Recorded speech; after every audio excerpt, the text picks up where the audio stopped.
What's up, everybody? Have you noticed that when you open up one of the overlay geoprocessing tools, you get this little message that says, the Pairwise tool provides enhanced functionality or performance? So that little message sent me down a rabbit hole of Pairwise versus classic tools, and I'm going to share with you what I found out. So first of all, the main difference is how the analysis is processed. The Pairwise tools have parallel processing enabled by default.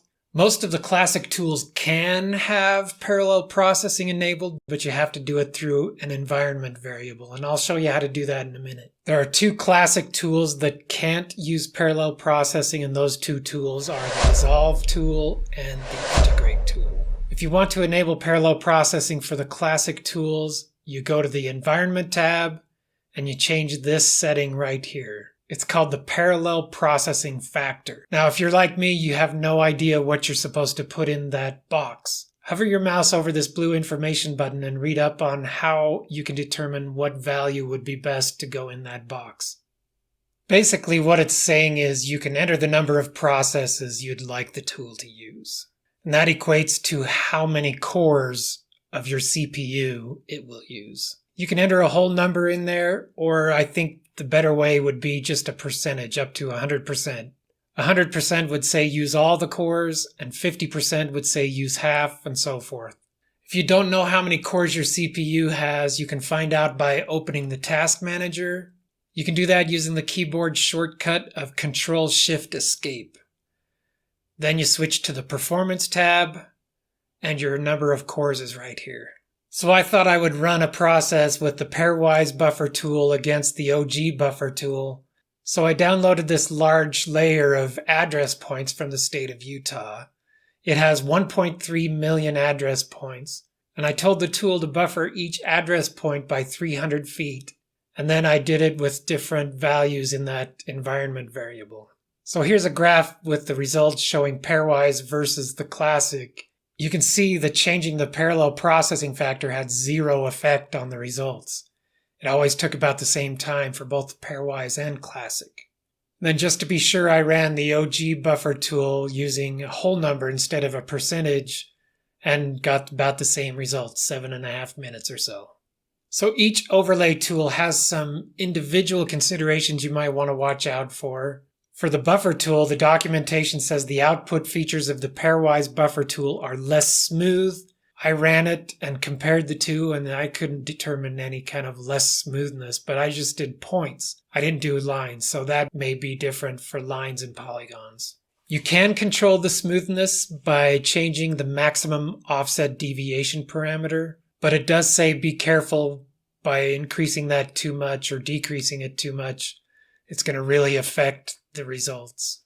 The Pairwise buffer tool does not have the options for the end type and the line type. So you can't buffer just the left side of the line. You have to buffer the whole thing, and you can't square off the ends. You have to accept the default, and I think that's the round. And also that parallel processing is enabled by default for the Pairwise. For the clip tool, the only thing it mentions is that parallel processing is enabled by default.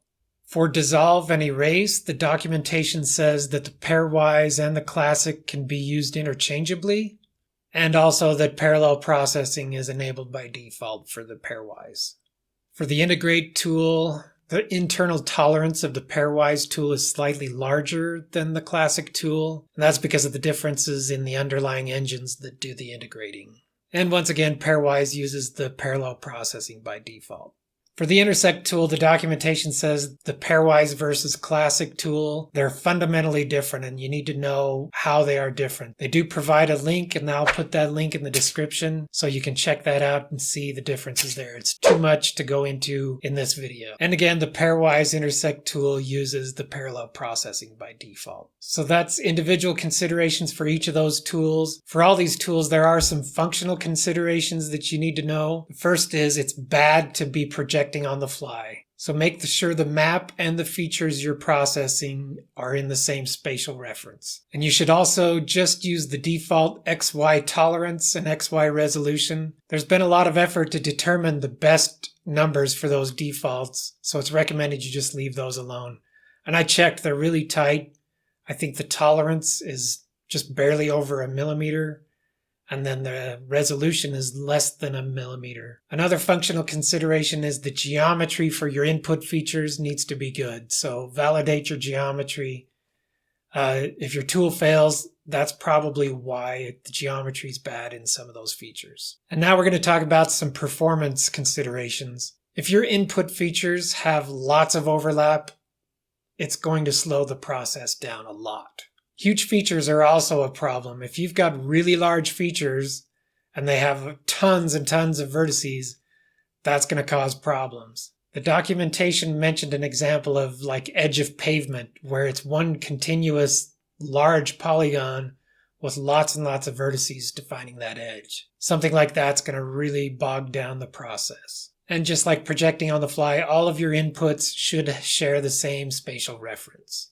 I hope that helps you determine which tools are best for your situation. To sum it up, if you're processing large amounts of data, Pairwise is probably going to be your best bet. I hope this video was helpful. If it was, do me a favor and chop that like button for me. And then pop that subscribe button. I'd really appreciate it. Only the best looking geographers subscribe to GIS Chops, and then they spread the word. And now go check out these videos of the overlay tools. And if there's only one, that's because that's the only one I've made so far. We'll see you next time.